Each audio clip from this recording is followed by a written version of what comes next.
The broadcast is now starting. All attendees are in listen-only mode. Okay.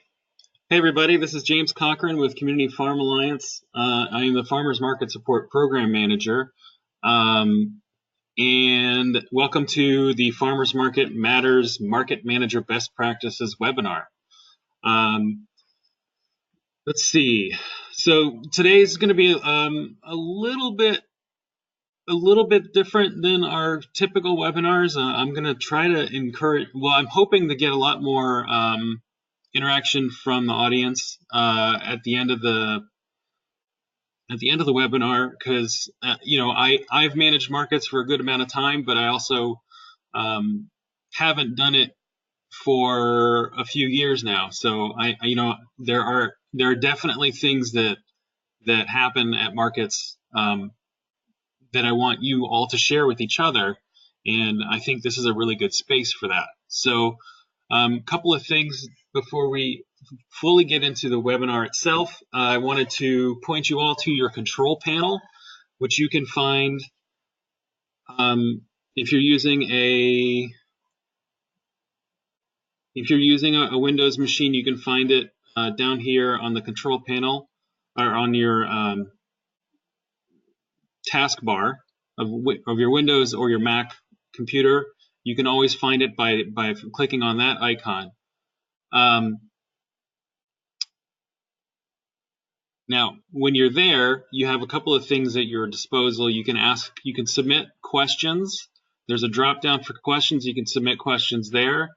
You can also, and I highly encourage you to use the chat box as well to provide comments or any additional thoughts about things that I bring up.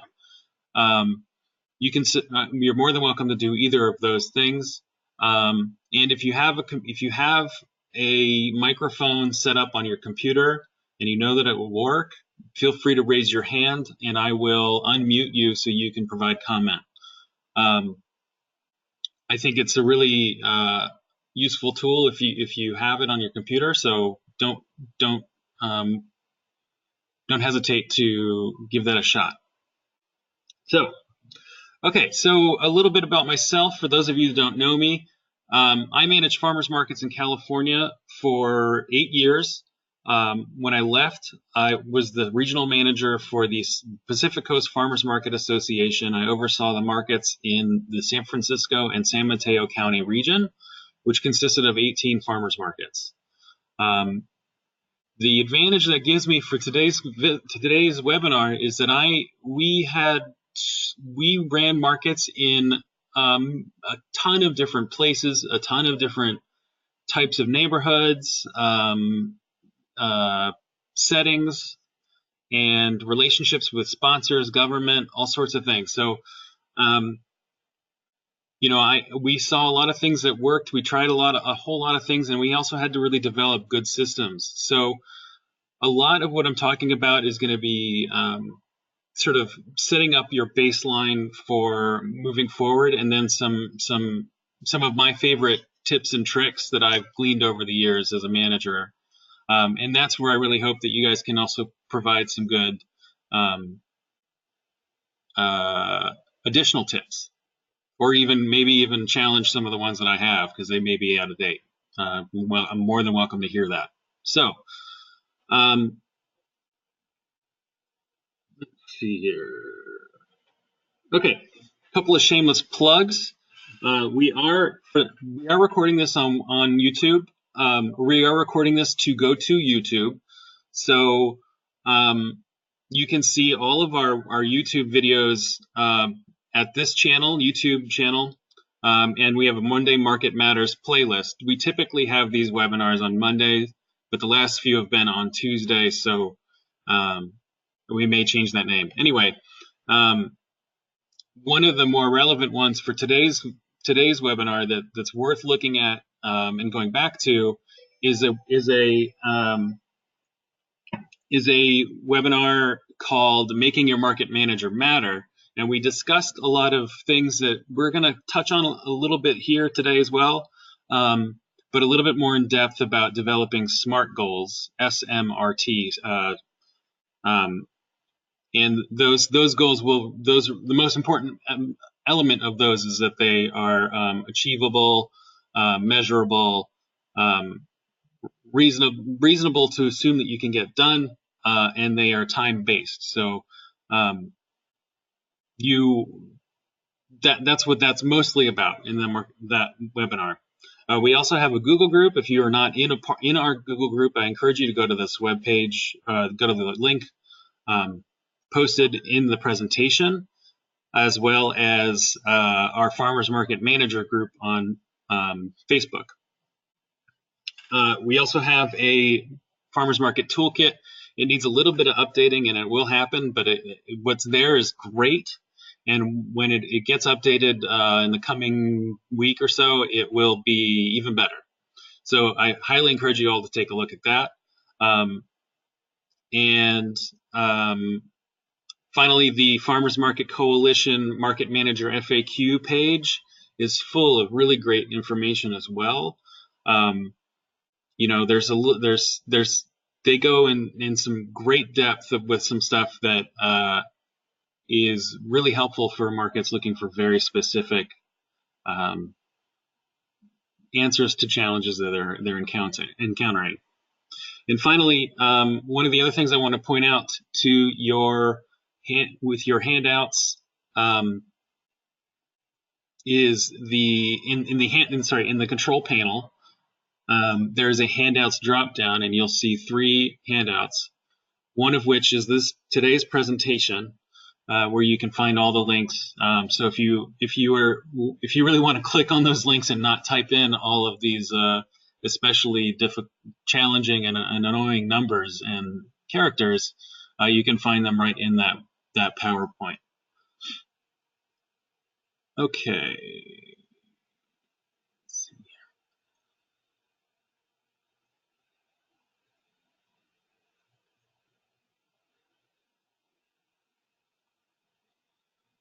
Okay, so let's get right into some of the more common characteristics that I've found with farmers markets in Kentucky. One of the challenges, one of the great things and also difficult things about markets here is that there aren't a lot of regulations, so there's not a lot of consistency mandated by the state from market to market. So that it affords markets a lot of freedom in how they want to structure their positions. It also creates confusion for vendors that go to multiple markets about what the standards should be for your position. So one of the things we really want to cover today is just sort of how you can set the standard for your market and make sure that it's highly visible that what you're doing, and the work that you're doing is not only visible but valuable, regardless of if the goals you achieve if the goals you've set have been achieved or come up a little bit short. One of the things that I really wanted to touch on as well is there are a lot of markets that utilize the contractor role for their market manager, and it's not a perfect solution. And if you are a contractor, there's some technical assumptions that are commonly made about how you can how your contractee or your how your bosses can tell you to do your work. Technically, if you're a contractor, there's a clear expectation of how the project will be completed and when it will be completed, but there's not a lot of oversight that a board or the person who signed the contract would can have over your work. There are also some real challenges around taxing. The taxable rate typically for contractors is around 30%, which is very high. So as much as challenging and difficult as accounting is and can be for markets, it's sort of a benefit for the manager to be an hourly employee, if only for the challenges behind taxes. And I know that there are a couple of contractors here in the webinar, and I'd love if I've missed anything. I've spoken to a couple of you about it. If I've missed anything, please chime in the chat box or in the questions, and we'll chat. We'll keep that conversation alive in there. So some of the most typical roles and responsibilities for a market manager are the setup and breakdown of a market. So ideally, let's say you have a road closure market. Your job is to be there first and start the closure so vendors can set up their booths for the day. And you're typically the last one out and opening up the street once everyone's safe. Once it's safe for road closure to be opened up, that's when a manager is opening the street. So that doesn't necessarily always happen at a set time, depending on how hard everyone's working. But there's a lot of other stuff that folks need to keep track of: bathroom cleanliness, customer seating, how clean are the picnic tables, are the tents in disrepair, do you have an info booth, and if so, does it have a lot of interesting stuff on it? Will it draw eyes?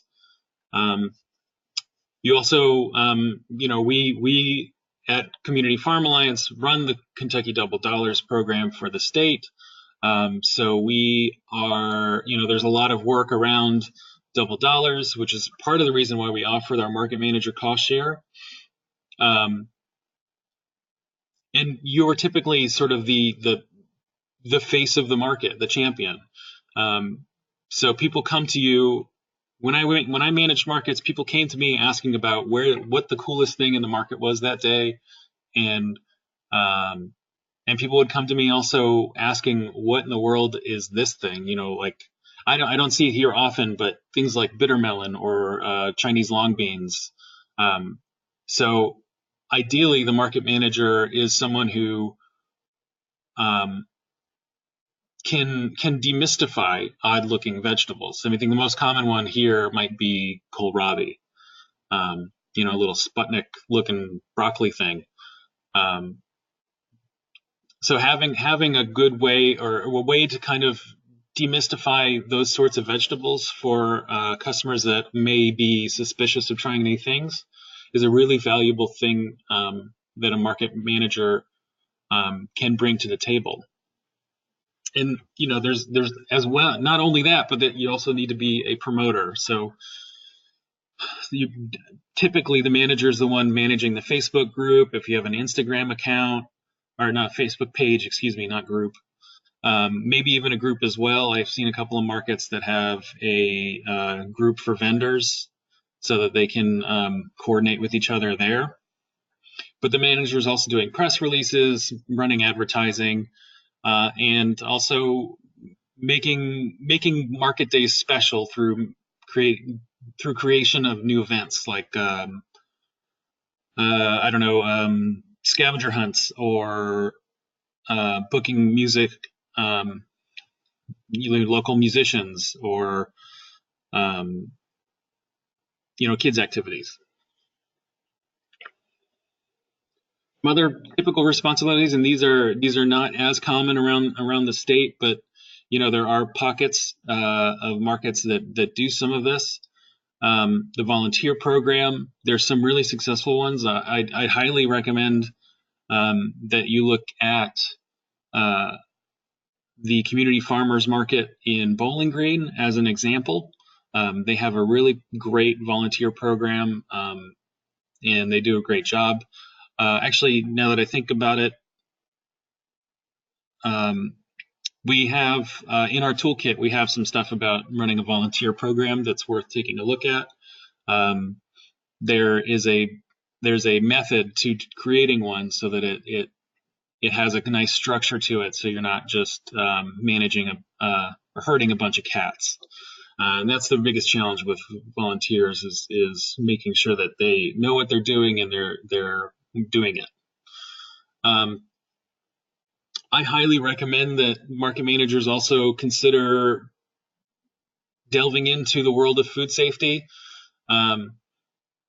I took a food safety certification class when I was a regional manager, and I found it to be extremely useful for a number of reasons.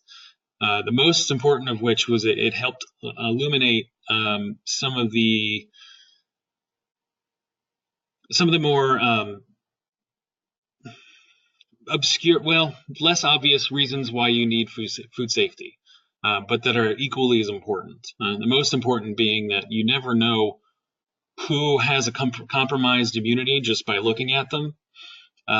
So you just have to assume that there are people with compromised immunities in your market, and you have to protect them. Those folks may not even know that they have a compromised immunity. So in order to make sure that everyone is safe, the food safety standards need to be high. So there's some methods for that as well, and we'll touch over it, but there's a lot of slides that I have to go through first. So market safety is another common one. There's all sorts of hazards in a market. The elderly will come to your market, and there are tripping hazards that you have to keep an eye out for. There's also the possibility of slipping if there's wet dirt or mud or anything. And also you're sort of managing your equipment and your equipment for your market. And finally, and this is something that I'd love to see more of, and it's not easy to navigate, but it is something that I think should be sort of an element to the market manager position in the state at any market is sort of managing how much of particular items are for sale at your market. So if, say, you have 4 vendors selling heirloom tomatoes at your market, and you have 15 vendors total on average at your market, maybe you don't need a fourth heirloom tomato vendor at your market. It's a hard thing. It's not an easy science, and I'm not sure I even know how to describe it well, but you don't really want to dilute the crop, sort of the varieties at your market to the point where nobody's making any money from them. So that would mean that you're getting an application from someone who wants to come into your market, and you're saying, I can let you come in, but I can't let you sell these things, this X, Y, or Z. And I think that's it's not an easy thing to even tell someone, and it's not easy to accept, but it is the reason for doing it is the right reason, and that's so that the market itself remains viable and valuable to the folks that have been there, who have been there 4 seasons before this new vendor arrived. So how do we kind of manage that laundry list of things that you need to do over the course of the season? You really want to play to your strengths. So if you're an extrovert, you want to kind of play to that strength. If you're an introvert, maybe you're better with numbers. Maybe there's other stuff that you can do that will be valuable to your market. And you don't necessarily need to be the person who takes the microphone to introduce the market to a dignitary, or is the MC for a music festival or whatever.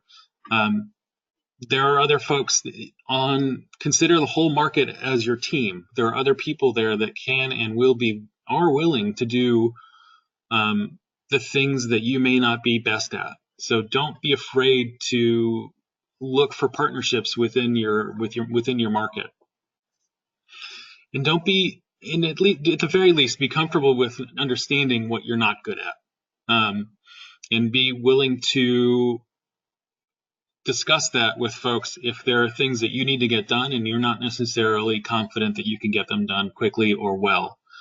And one of the ways that you can do that, one of the ways you can narrow your scope, is doing a little bit of a SWOT analysis. I know it's kind of an annoying buzzwordy thing that maybe some of you have been in meetings where you've done this and it just really didn't really go anywhere. And I think part of the reason is that it's a time-consuming process. So SWOT is just one of 3 steps. And really what you want to do is develop, take this square of 4 squares next to each other, and then you're going to do something else with it, and we'll get to it. But the bottom line is you want to sort of do a little bit of reflecting about what your internal strengths and weaknesses are, both yourself and the market, and put them in these 2 boxes here. Okay? These 2 boxes are your internal reflections. So these are the things that you're good or bad at, and what the market is good or bad at. And then the external elements are your weaknesses and threats. So, I'm sorry, strengths and weaknesses, these are your internal right here, strengths and weaknesses. And then your external are opportunities and threats. So what you want to do is think about what are the best things, what are the things that you're best at? What are the best things your market is best at? What are the things that the market really is vulnerable to? Or what are the things that are keeping it from excelling, internally speaking, go in the weaknesses, and then what are the things that it's vulnerable to, or would be the threats, and then what are sort of the untapped relationships and opportunities the market has or you have in your that are available to you. So you're going to take these 4 squares. Let me just take a look here.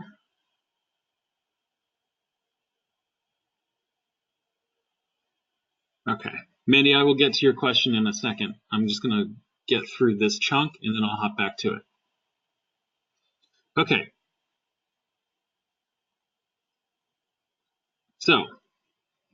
So you've got all your strengths and weaknesses down. I've put a couple of examples in here of things, and some of them are a little bit they're counter. They're the total opposite from each other. I'm a people person as well as I'm shy. So you know what? Some of you may be both. Sometimes I feel like I'm both. I know that I have some colleagues that feel that way too. We tend to classify ourselves as introverted extroverts or extroverted introverts, and it really just sort of depends. Our extroverted skills, they like the capacity for extroversion fills up faster than a true extrovert, but we also enjoy it. But we do need that time to recharge quietly by ourselves. So that's kind of how I describe it. Anyway, so I put a couple of these strengths and weaknesses together and some opportunities, and I created this next piece. So once you get started with your SWOT, once you have your SWOT, you want to then use your PDF. You want to then use your take those answers from the strengths, weaknesses, opportunities, and threats, and put them into this TOES analysis document. There's a SWOT document and a TOES document in the handouts. So take a look for those, see if you can find them. And what you want to do is then apply. In fact, Um, here's what I've done for the toes. I started to do it. I ran out of time, but there are a couple other things going on. So I added a couple of things. So one of the things you can get done is create. Op, let's see. So you want to take your strengths and apply it to your opportunities, and you want to, and take your strengths and apply it to your threats. Then you want to take your weaknesses and apply it to your opportunities, and your weaknesses and apply it to your threats. So you're going to come up with actionable items that you can do that will employ your strengths with an opportunity, or a strength that can address a threat, or you can take an internal weakness that you can you leverage an opportunity with to address that weakness. And the last thing you can do is think about the weaknesses and where your weaknesses and your threats create a real void, and something that you would want to address both at the same time. So, and I apologize. I wanted to fill this out fully, but I didn't get there in time. So this is what you do with your toes analysis, and I think it's pretty useful. What you really want to make sure you're doing when you do your toes analysis is have these are essentially you're developing strategies for your year, your position in your year, and you want to make sure that you are the way you take those strategies. You want to take those strategies from these 4 boxes that you've written out and start creating a roadmap. So your roadmap will not only create a structure for you to follow over the course of the season, because it's very easy to fall into the trap of just going to the market every day, just getting through doing what you have to do for the day, but not thinking about next week, next month, next season. And the roadmap will help you stay on top of it and make sure that you are developing good habits that will point you towards a successful season and year. So you want to take the strategies that you created in these 4 boxes, and you want to prioritize them. And you want to prioritize them by the markets, or the strategies that you think need to be done absolutely first, or the ones that are of most importance.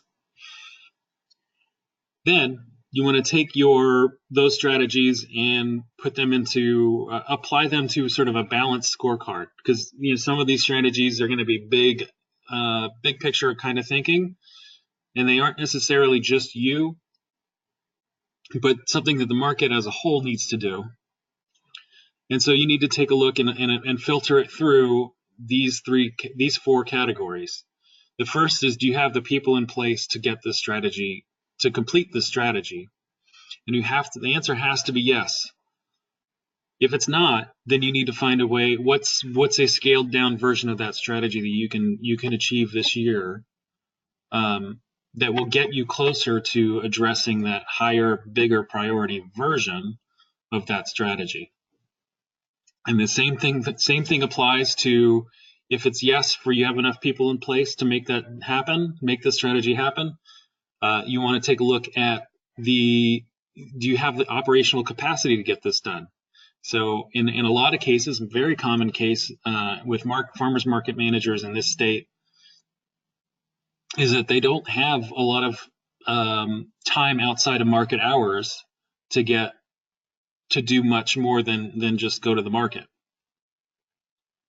So the number one question is, do you have enough time during the week that is accounted for, that is included in the payment for the market manager position, to execute on this strategy?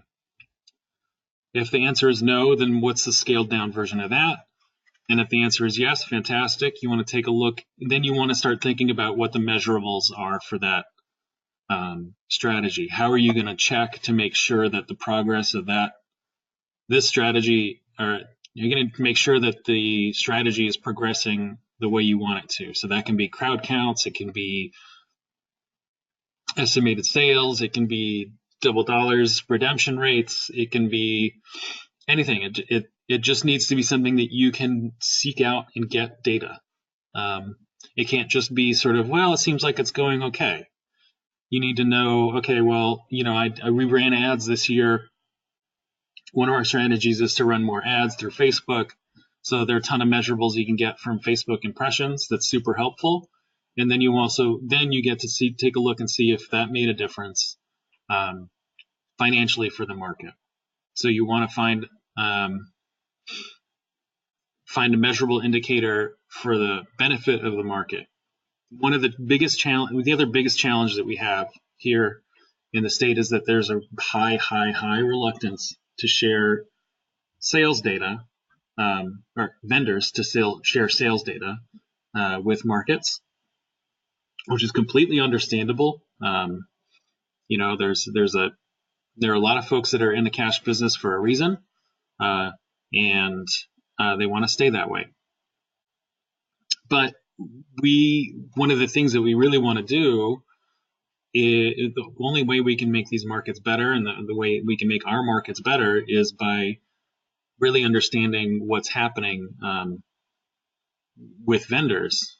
So we have to find a way. And we've had a number of conversations in our Google group and our Facebook group about ways that we can get sales estimates without necessarily getting a straight up answer from a vendor. And you're more than welcome to ask more about that, but it's a longer topic. So you've developed your strategies, you've created a roadmap of strategies, and you've fit them into the scorecard. And you have you want to apply the measurables. So you've got your priority. You're going to put them onto a calendar. And there's going to be an end date for each of these strategies. When is the strategy complete, and so in this scenario, this strategy is X. Whoops, the strategy is X.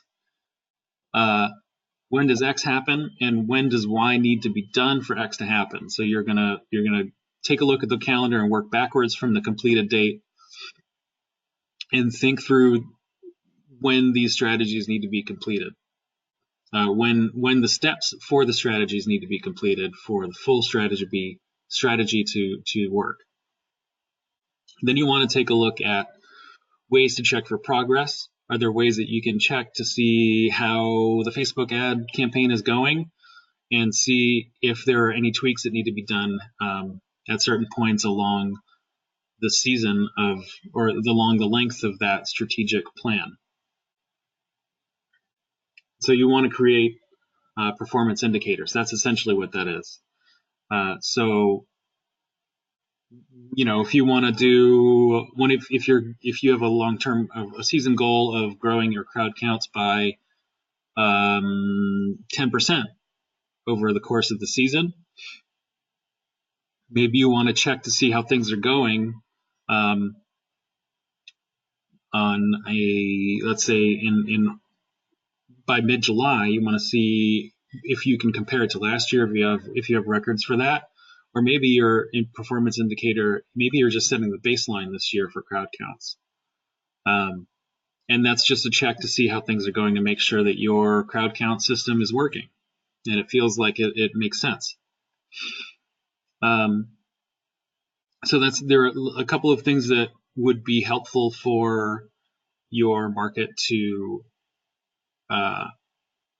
consider for performance indicators. Okay, so now you have a sort of a measurable roadmap, and you can apply that into a work plan. So now you have sort of the big picture stuff, and we can get into the nitty gritty of a farmer's market day. So the most valuable thing you can do is create a work plan that is sort of fully thought through, and there are a couple of reasons why you want to do it. And one of the things that the most important, the biggest value for it is when you are,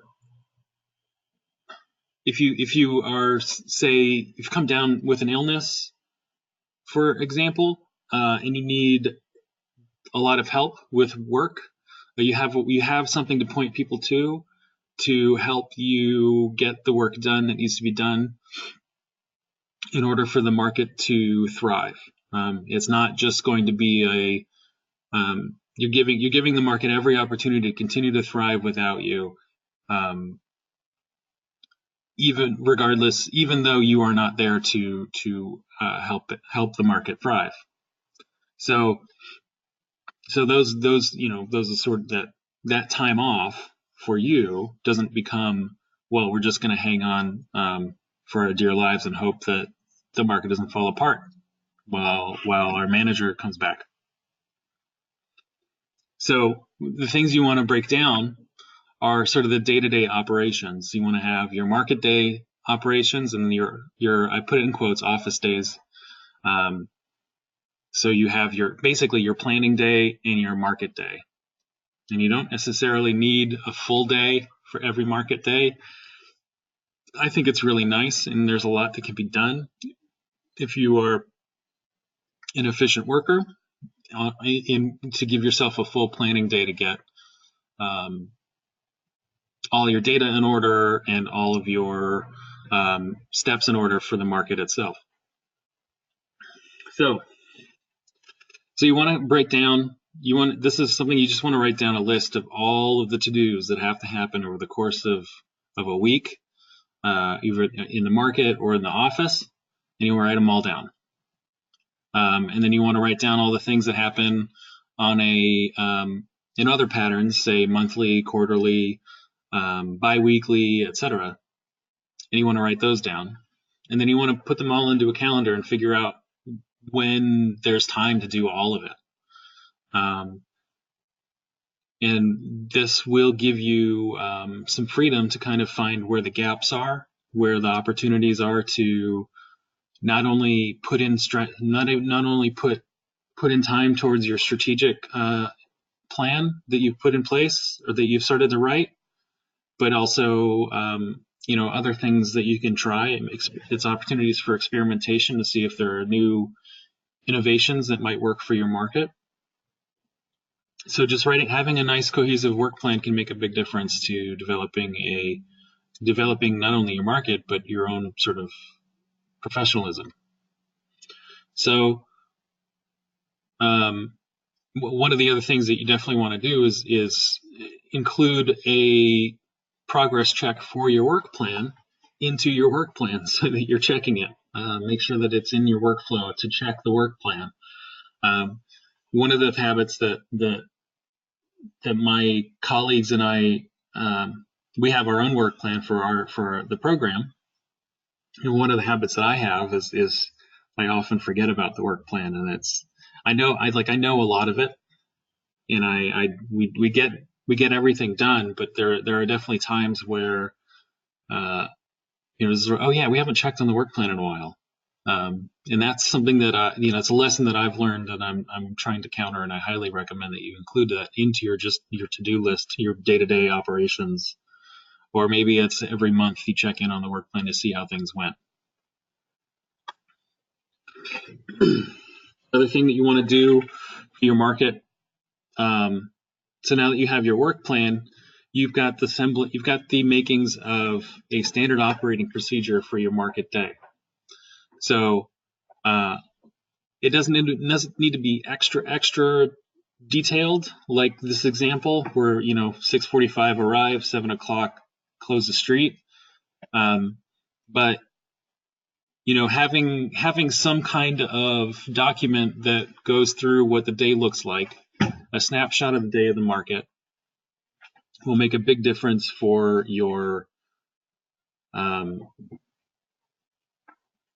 will make a big difference towards writing your standard operating procedure. So the most important reason for that is emergencies happen. People get not only just emergencies, but people want the summer is a great time to take some time off with your family. So there's a lot of reasons why you may not come to the market for the day if you're the market manager. And this is a way that you can create a backup plan for your market.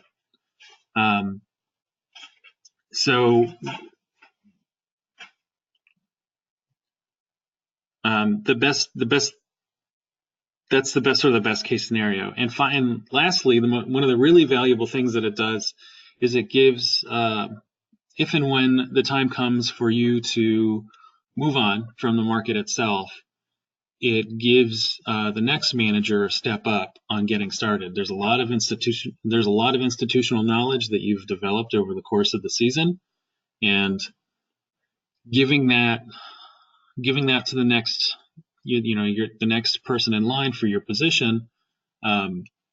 Giving them a head start can make a huge difference to the benefit of the market. So those are the big reasons to write an SOP.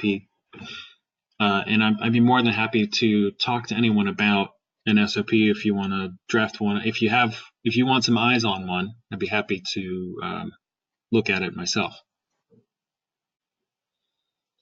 So finally, another thing that I highly recommend market managers do, is write an annual report on the work. So you have a work plan, you have a standard operating procedure, you have your strategies for the year, and now's at the end of the season is a great opportunity, before you collapse in exhaustion from the season, to write out how things went. How did your strategic plan work out? How did the work plan come to fruition? Were there things on the work plan that ran into challenges? Were there unforeseen circumstances that just kind of popped up and prevented you from doing a specific thing in the work plan? Was it too ambitious? Were there things that you need to dial back on next year to make sure that there's enough time to get everything done? This is where you can put all of that in, and maybe there's a section that is sort of the total brutally honest part that you can bring to the table with your to the board or your leadership team for the market and folks that have hired you. And maybe there's an external version of that that you would be giving out to potential fundraising partners. So the value of the annual report shows the mark. What it does, ideally, is you're showing the value of your position as a market manager. And the market manager, we believe, with CFA and the Farmers Market Support Program, is an essential piece to making markets grow and making them more stable. So we think they're super important, and that's why we have an interim report and a final report for our market manager cost share and double dollars programs, because we want to we want to show you how to write an annual report, and that is kind of one of the ways that we do it. So I highly recommend them. They can be a little time consuming, but when you're just adding data, you have all the measurables because you've created all them through the work plan. It should write itself pretty fast. And ideally, you're also taking lots of pictures over the course of the year, so you can fill it out with great pics of your customers and your farmers and the products that are for sale.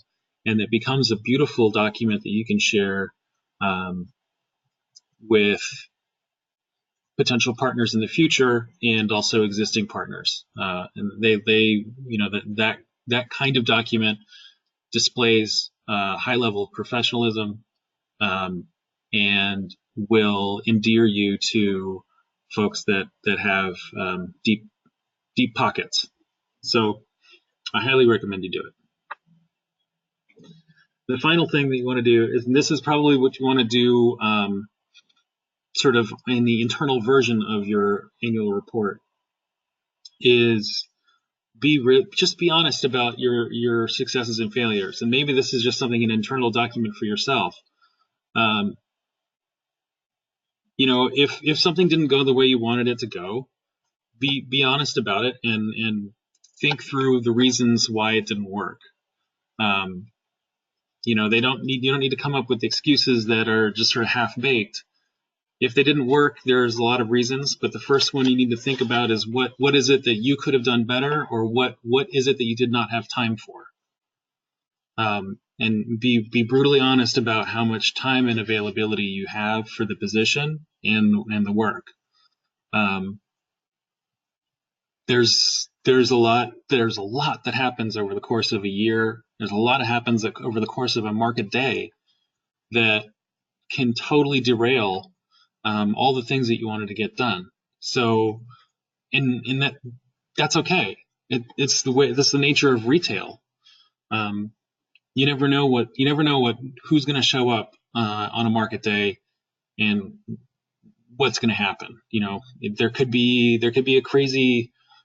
a scary health event that kind of distracts the whole day. You're just trying to make sure that somebody gets the care that they need in order, because one of your jobs is going to be keeping everyone safe. So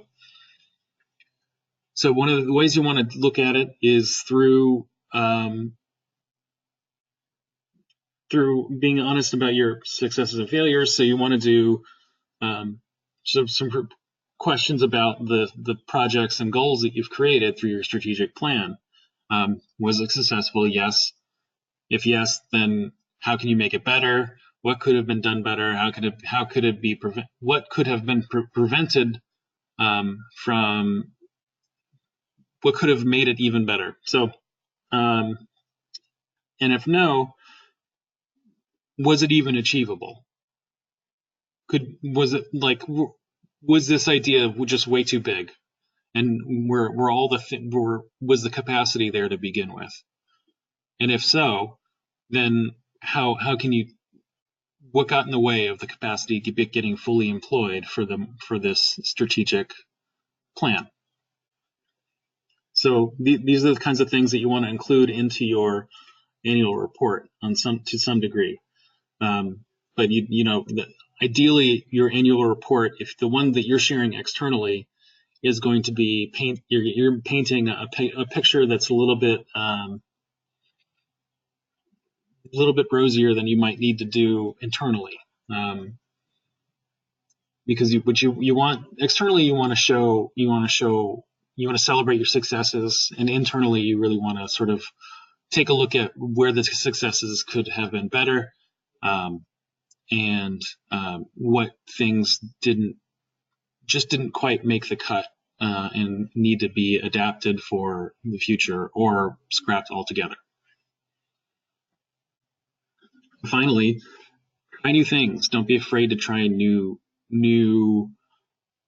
tactics, new strategies, new software, new social media campaigns. So try Facebook Live posts. Try seeing if there's any traction with a new program like Snap. I don't know if I would recommend Snapchat, but Snapchat comes to mind. Try other stuff. There's all sorts of things that people are. There are a lot of innovations, especially in the smartphone sort of application sphere, that are fun to play around with. So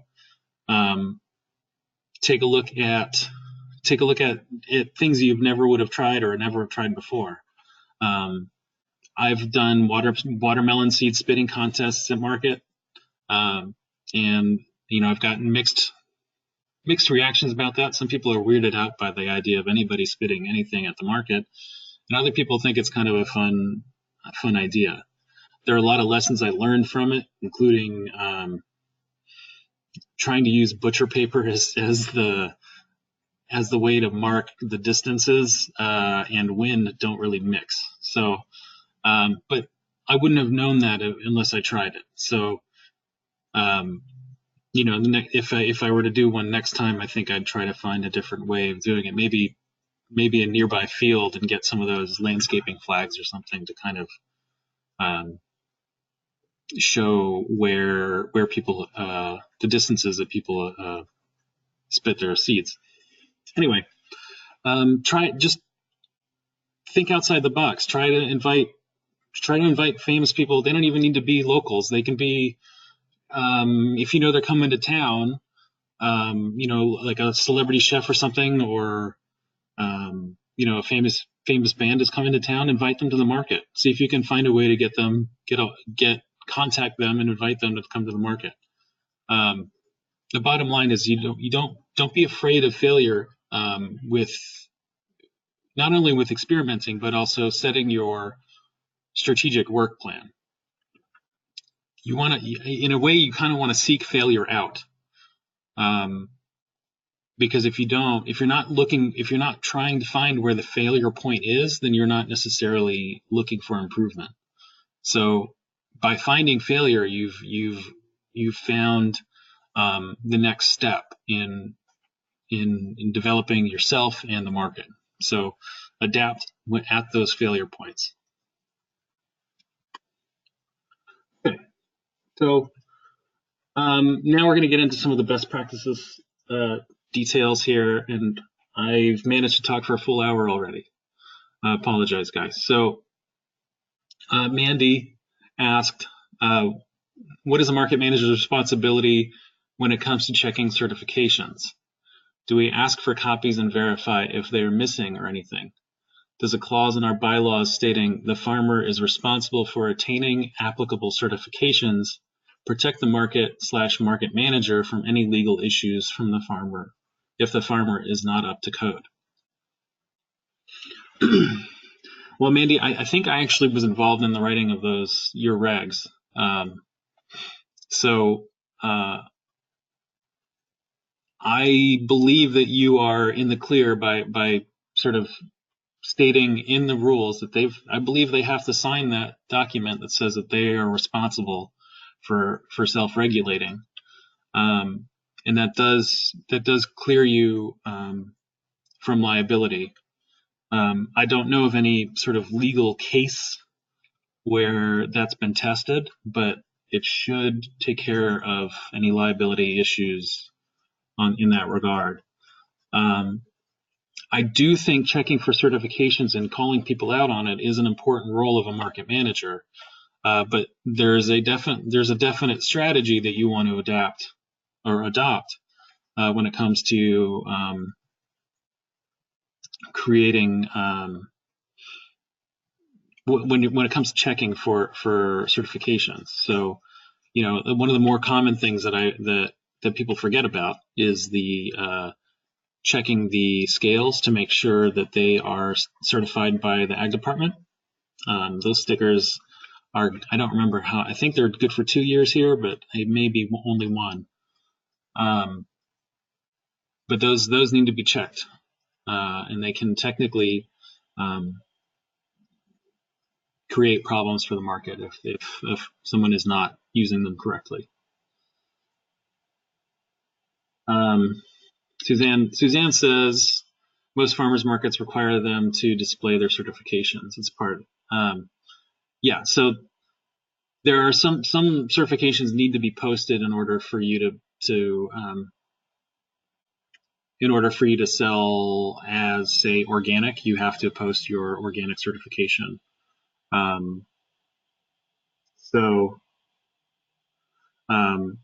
Yeah. Okay. So here are my hot tips for managing a market, and this is largely for someone like myself for the most part, we didn't have storage at our markets, so you brought the storage with you. So I would get one of those big tubs you can get from Home Depot, one of the big box hardware stores, plastic tub with a lid that clips ideally. um, and you want to include all of these things in there. You want to have maybe some um, the gold, market manager gold is our clips. And we're talking about the big handles that you can clip to the side of a tent leg. And that's a great place to post information for the market and for vendors. And having extras of those so you can share them out. Make sure you get them back. They do grow legs. A couple of other really valuable things to always bring: alligator clips, bungees, a first aid kit, manual EBT vouchers. If you know that if your EBT machine does do manual vouchers, it's a really useful thing to have, so you don't necessarily have to turn someone away if you're running into technical difficulties. You can call in and run an EBT transaction through your phone, and having those vouchers is an essential piece of that. So there's work that has to be done within 10 days, I believe, of having that transaction on the back end once you have a functioning machine or maybe a data connection that's working. But those vouchers are really useful. I always brought extra tablecloths, and having some generic signage, just sort of, even if it's laminated white paper that you put dry erase, you write when dry erase on, some kind of backup signage to kind of post what's going on at the market, or any information or changes or news. I think hazard tape is really useful to have, the yellow caution tape, because you never know when something you just don't know where these tripping hazards are going to pop up, or there could be something that for whatever reason you show up in a market and the conditions of the market that are usually safe are just off somehow, and you can wrap hazard tape somewhere around that. It's always good to have extra stuff for kids. There's always one of the better things you can do as a market manager is help parents that are being good customers make sure that they are enjoying being customers. So giving their kids something to do so that they're focusing on spending money at the market is a really good thing to have on hand. Always have extra EBT, extra pens. Those grow legs too. One of the most important things that you can do is bring a ton of water. I can't stress enough how different I feel if I've been dehydrated. I'm just not thinking nearly as clearly. So you stay hydrated over the course of the day. You're going to want it probably 1 to 2 gallons, at least, especially in the hotter days of the year. Fanny pack or some sort of satchel that will take care of your stall fees. I highly recommend at least 20 pounds of weight per leg for your tents. When those tents catch wind, man, they are not safe. It's a pretty scary moment. A number of you have probably seen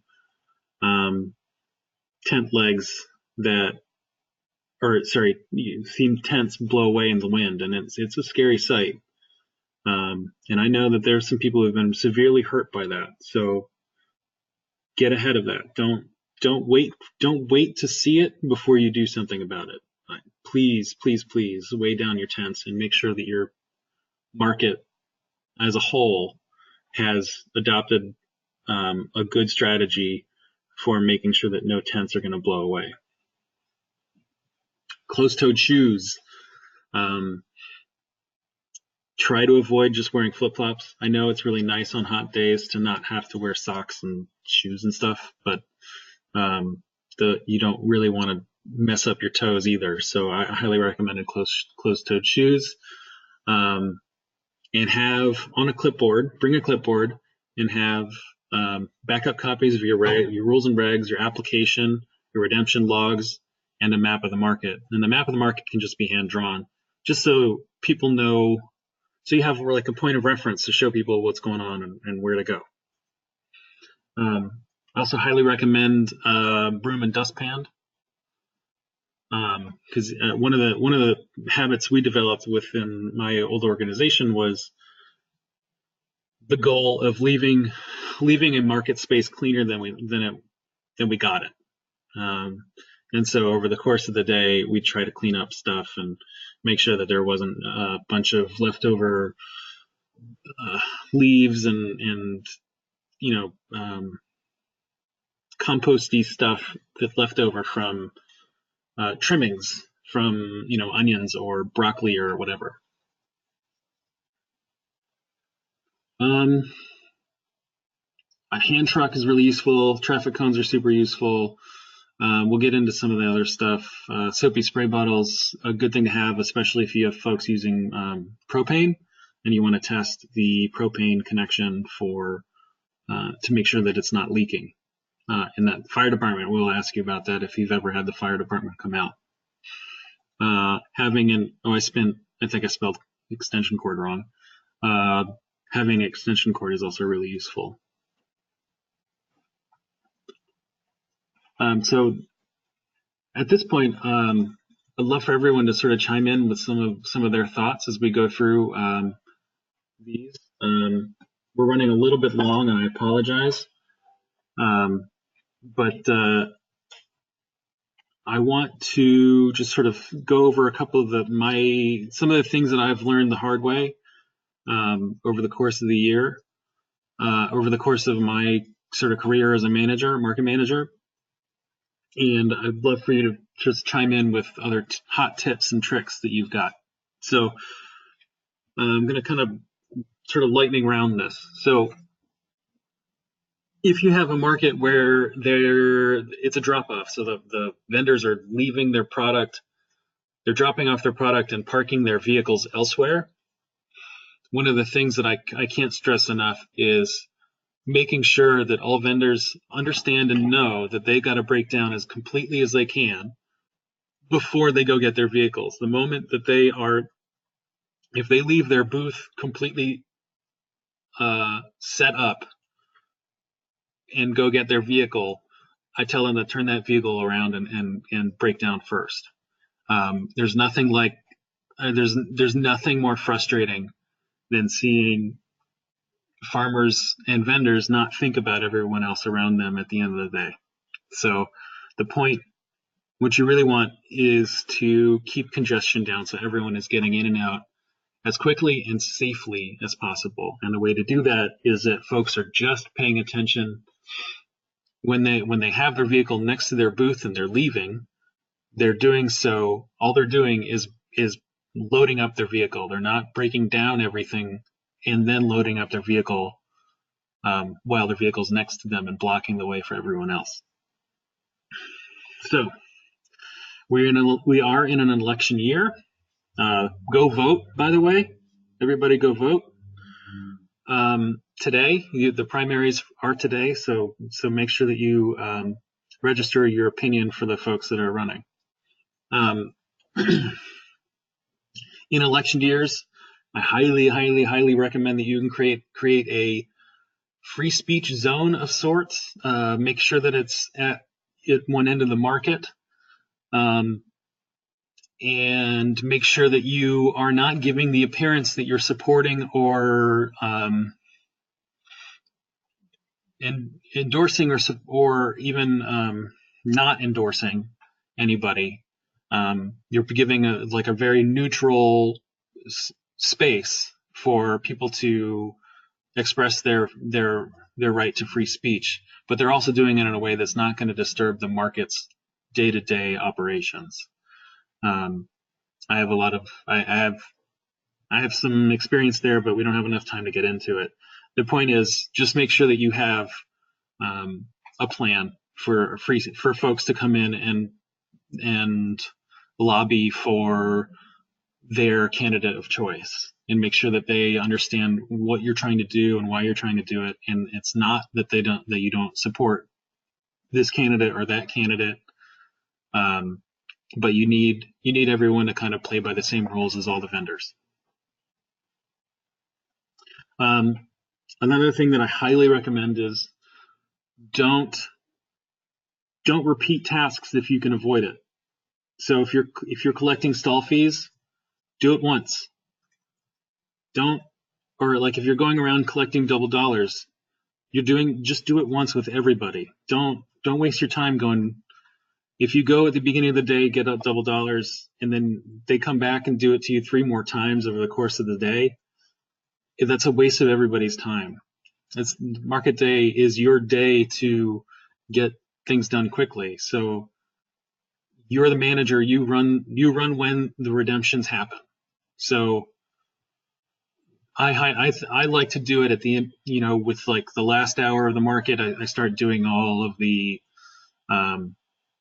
stall fee cash related transactions that I need to do with my vendors. And if that won't work in your market, then just do it at the end. Make sure that people know the double dollars happens. That's the last thing that they do on their way out. Don't do it 4 or 5 times with the same person. It's just a waste of time. So just make sure that you're managing your day, and the vendors aren't managing your day for you. You're the boss of your own time. So make sure that you keep that and hold that. Make an event calendar for your promotions and event planning. And it's following the same kind of rules as the work plan. You want to start with the event itself and then work backwards. When do you need to have your speaker rentals? The AV equipment. When you need AV equipment rented, when does it go back? When do you need to have your musician booked by, or the stage rented, or if you're doing a food fundraise, like some kind of fundraising dinner kind of event, when do you need to have your menu lined up and the tickets for sale and available for purchase? All that stuff needs to be put into a calendar. So work backwards from the goal date and make it happen. And always, always, always expect wind at your events. Don't be caught off guard by a gust. And make sure that everybody else understands and knows that wind is and will happen at markets. And the thing that I hate seeing at markets now is when people put those light easels with those giant posters next to their booth, and they spend 20 minutes of every hour picking that damn thing up every time like the slightest gust of wind comes through. And have a plan for securing your events, your materials down in the event of wind. So again, with collections, always pick a time, only do it once, and make sure that you are organized before you get started with other folks. If you're kind of scattered and you start doing money stuff, that's when money starts disappearing and you're going to have problems. So make sure that you have all the things in order before you get started with collections, and take your time. If you run 10 minutes late past the market hours, so be it. The most important thing is that the collections are accurate, and you're doing it in an organized fashion that's not going to lead into problems later. And one of the things that I used for change with a fanny pack or a backpack, or sort of a satchel, is I'll have 2 pockets. These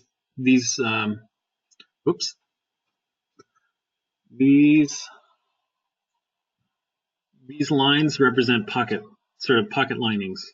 So I would have ones on one side. I'd have a stack of ones and fives, but I'd have ones on one side of the pocket and fives on the other. And then this line of pockets, this would be the second pocket here, and tens on this side of this center pocket, and 20s on this side of this pocket. So I don't know if that representation really helps or not, but it was it's helped me. It really helped me keep things organized. We're not pulling out a giant wad of cash to make change for folks, which just kind of makes you a target with sort of folks who are looking for opportunities for quick cash. So have a way to kind of make change that's not going to make yourself look like you're loaded down by cash. General liability, we touched on it a little bit. I highly recommend having some cones and hazard tape with your materials. Those curbs can catch people off guard if they don't think that it's impressive how quickly people forget about the hazards around them in a farmer's market. So think of some of the more common places that people can and could get hurt, and have a plan to reduce the chances of that happening. And I use cones and hazard tape generally for those solutions. When you're tying down tents at your market, one of the things that I highly recommend, well, this is if you run out of weights and other things. People show up without weights all the time. One of the things you can have them do is tie to each other, and I'll use plastic bags kind of like a rope. They'll tie together on a tent. It's okay, just do like a square knot, double square knot. And you just kind of take the bag, scrunch it up, and kind of twist it and kind of turn it into a rope. And then you can tie that together around two legs. And so you can tie tents together that way, and they're less likely to blow away. They can still blow away. So make sure you're scolding folks for not bringing weights if you're doing that at their booth. And again, highly recommend about 20 pounds per leg, or maybe 80 pounds tied to the center of your tent. That should take care of the worst of it. So anything that's blowing away a tent with 80 pounds of weights on it, it's probably going to break the tent. So you're not really risking you're not really risking anything other than the tent breaking with those kinds of weights. A couple of fire safety things I've seen at markets. I've also seen a lot of vendors talk about or look at me like I'm crazy when I talk about fire safety and the fire marshal coming out to their market. So, grain of salt with all of this. But if you have folks using open flame at your market, that includes those butane burners with a saute pan, they need a 2A 10 BC fire extinguisher. That's the category of fire extinguisher they need. And I don't quite remember what that means. The 10 stands for 10 square feet, but I can't remember what 2A and 10 and the BC stands for. But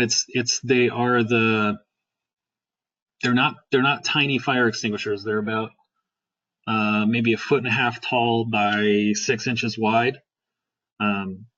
They're decent sized ones. They're not huge, but they're decent. And then if anyone's doing deep fat frying, say kettle corn or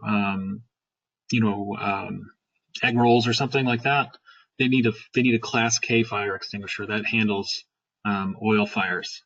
And those are very important distinctions to know. Suzanne, I think, I'm not sure, but we talked about a vendor in your market that had a fire accident. I'm not sure if it happened at the market or not, but I'm guessing I'm guessing they didn't have adequate fire extinguisher with them when they had the accident. So those are some important things to know, and I would highly recommend that you mandate that for open flame at your market, even if the fire marshal isn't coming to your market to tell you themselves. The other thing is the soapy water spray bottle. This is another thing you want to make sure that you are spraying anybody with a propane connection. You want to spray the connections to look for leaks. That's what the soapy water is for. I have been told that the plastic seals on the fire extinguishers need to be present, even if it's fully charged and accurate. If that plastic seal has been broken, that keeps the pull tab in place on the fire extinguisher. The fire department will not consider that as a safe fire extinguisher, because it can be that the plastic seal itself is sort of the safety measure to hold the pin in place, and without it, the pin can fall out much easier and discharge accidentally, and that is a problem for the fire department.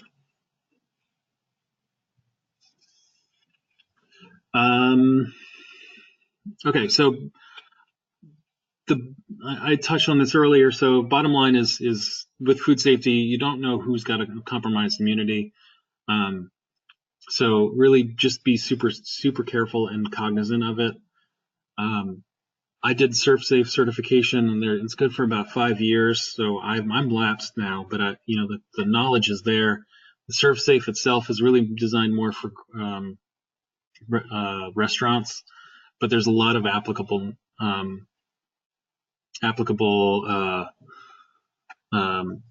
knowledge that you can get from the certification. There are other options out there that are probably cheaper than SurfSafe, so take a look, and I highly recommend them. Once again, you really want to know some of the scary things out there, especially now that we have this hepatitis A stuff happening in our state. So be really careful around food safety, and there's no harm in being overly cautious, in my opinion. Be really careful. And one of my biggest pet peeves is seeing folks handle cash with gloves, with latex gloves on, and then going back to food preparing with those same gloves. Those gloves need to be changed anytime that they are touching stuff that doesn't belong in the quote kitchen. So if they're swapping between being the sales rep, cashier, and also preparing sandwich or samples or anything, those gloves need to be changed immediately. And if you need to throw out the samples to prove your point, do it.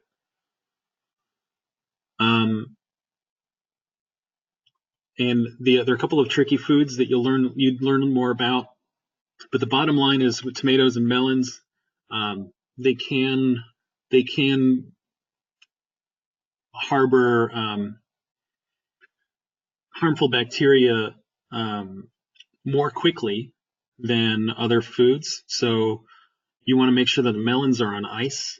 So like a plate on top of ice, you want to make sure the melons are on there. And then you probably want to make sure that the samples are getting cycled out probably every hour, just to be on the safe side.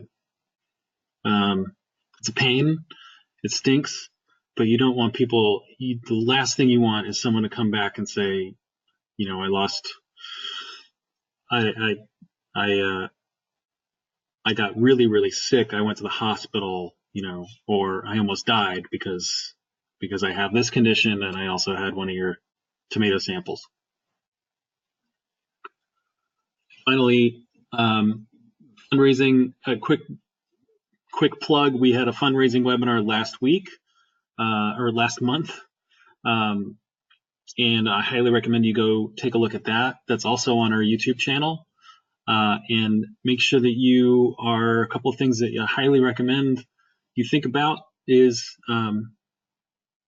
just ask for money. Don't ask for the sale, so to speak.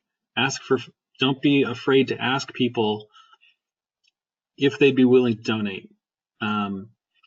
You never know where the funding is going to come from, and that was kind of one of the main points of the fundraising webinar. So if you haven't seen it, please go take a look um,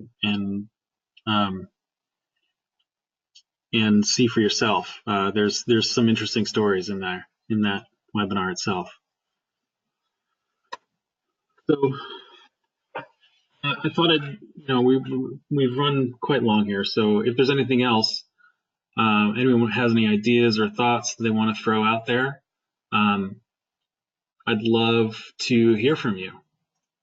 Do anybody have any things that they'd like to add to what I've put forth so far, or any questions?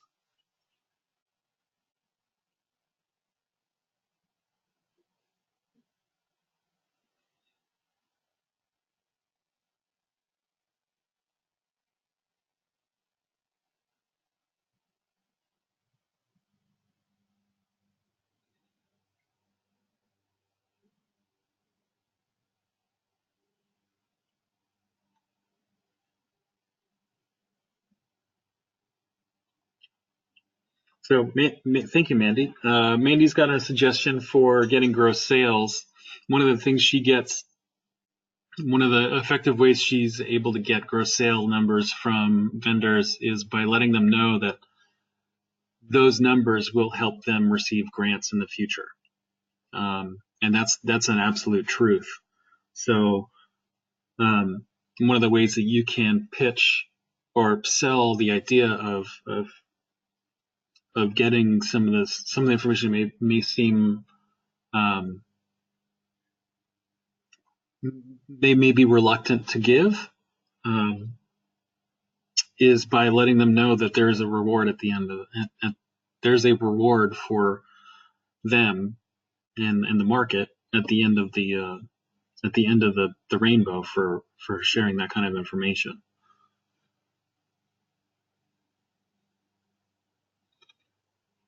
Thanks, Mandy.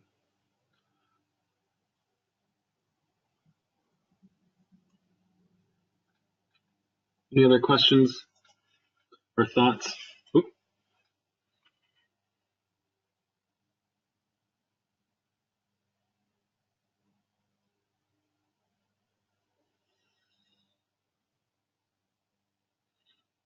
Okay, well, I've either bored you to death or I answered all the questions. So, oh, here's one from Jacqueline. How is it best to manage the start of the market opening time to prevent sales prior? Okay, so some of the things that I've seen for that problem, well, if one of the things you want to look at for that is it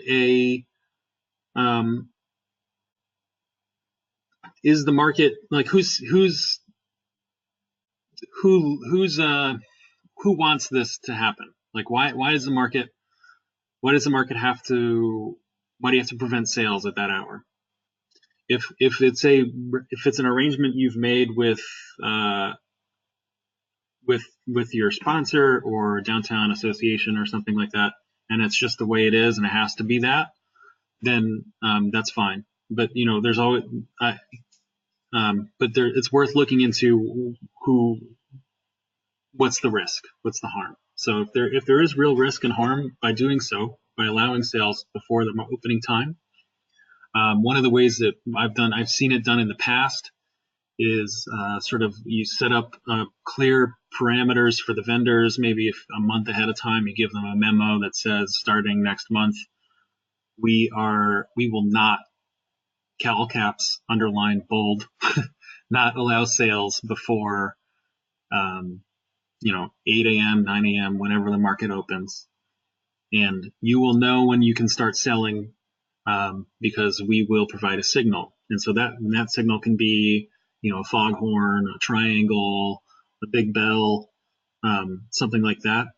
That's the way that I've seen it happen.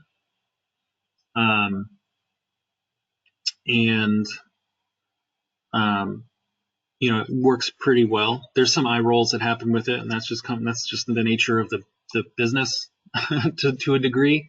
It's just going to be that way because it feels sort of silly to stop an open air market before before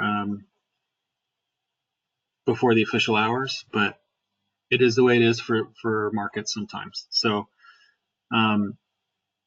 that's the way that I've seen it happen, and it works reasonably well. There will be people who will test the strength of that rule. So you have to have a plan in place to stop those folks from testing them more than once. You may need to set an example out of somebody. And that can be a fine, that can be a written warning, it can be slap on the wrist, it can be a couple of things. So it just have a plan in place for when folks challenge that rule.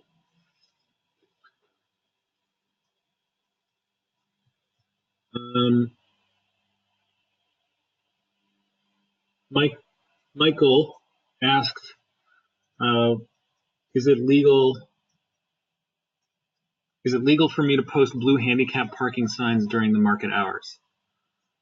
I've done it in the past, and I've created parking spaces to put handicap signs, and they're not fully ADA compliant in that there's not the mandated space next to the parking spot for wheelchair access to come out of the side of a vehicle. Not necessarily, but it's better than nothing. And I don't think anyone's going to ever get in your way. I don't think anyone's going to tell you that you should stop posting handicap signage. I think it's a really nice service to provide to enhance the accessibility of your market. So I would do everything in my power to continue doing that. I'm not sure if it's technically legal, but I don't think it's illegal. So I would still afford them, and maybe there's an asterisk. You can put an asterisk on the sign that says, this is handicap parking as assigned by the market. It's not assigned by the city or state, and maybe that'll kind of help clear things up. Let's see.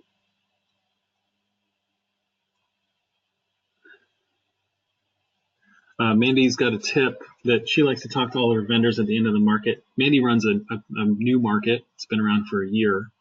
This is their second year.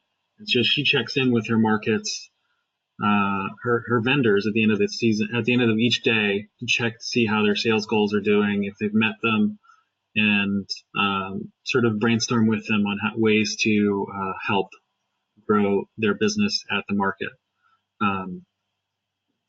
And just sort of generally being a good customer service rep for her customers, and those customers being the vendors themselves. And the whole goal for that is to kind of leads towards better vendor retention. And yeah, Mandy, that's a good plan. I support that.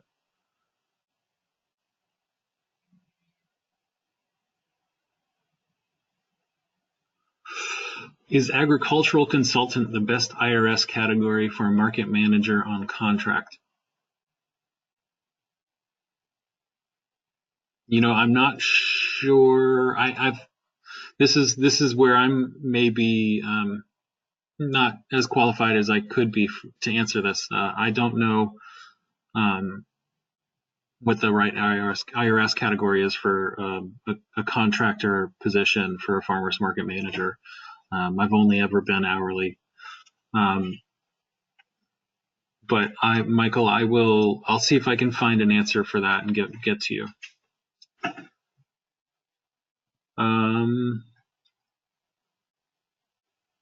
Oh, Babette says no. Hang on, Babette, I'm gonna unmute you.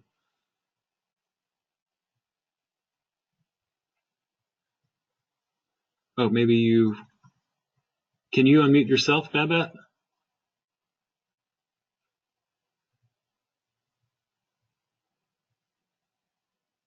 Nope.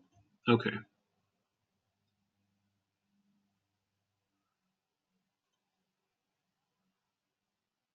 Well, okay, but I can't unmute you to have you respond for some reason. Not sure why.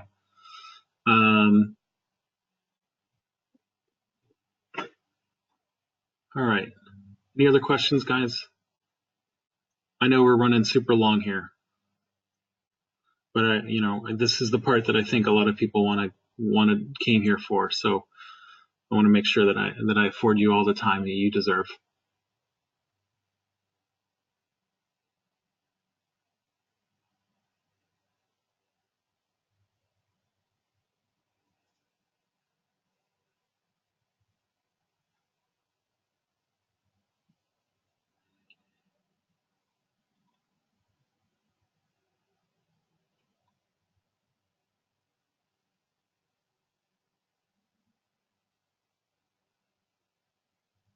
Okay. Well, um, if anyone else has any other questions, they're more than welcome to send me an email. My email is james@cfaky.org, and I will get back to you as soon as I can. Today is actually quite busy meeting-wise for me, but I'll be more than happy to chat with you. Maybe we can schedule a call to go over um, what you're working on for your position at your market. So please don't hesitate to reach out. You can find me through the Google group as well, or the Facebook group. I'm there. And thanks everyone for taking the time to join me today. I hope I was able to help in some way, get you closer to becoming the manager you want to be. And just remember that every year is a new opportunity for growth. So don't necessarily, have to become the best manager today. It's a process. So take steps towards making that happen, but don't have unreasonable expectations. So yeah, I hope you guys all have a wonderful day. Please don't hesitate to please go take a look at cfaky.org for more information about our programs. And let's see.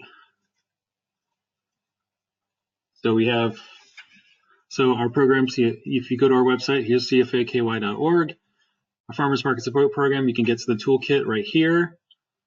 And then also one of the things one I just made this year or last week is this interactive page of all of our markets and our programs. So feel free to point people to this that are looking for other markets nearby if they can't make it to yours. And you can actually, I would love for all of you to take a look and let us know if there's information on here that needs updating. We have, so for example, Jackson County, there are the hours for the Monday market at that location. And these are the things that they accept on behalf of the market and a website for it. So take a look, see if there's information that needs updating there, and let me know. All right, everyone, have a great day, and feel free to reach out to me with any other questions. Goodbye.